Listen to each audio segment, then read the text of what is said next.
ও কাবাগরের মালিক, এই যে আপনি আমার গর্ভ থেকে সন্তান দিয়েছেন, এই সন্তানের নাম কে রাখবে? ইয়েতিম সন্তানের নাম কে রাখবে? আবারও গায়েব থেকে একই ধরনের আওয়াজ আসছে, হাদাত তিফলু ইসমুহু মুহাম্মদ।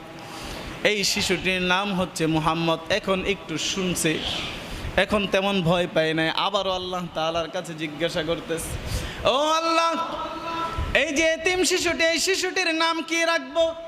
ও কাবাগরের মালিক, প্রত্যেকটা শিশুর নাম তো তার বাবা রাখে, কিন্তু আমার এই এতিম শিশুটির নাম কে রাখবে?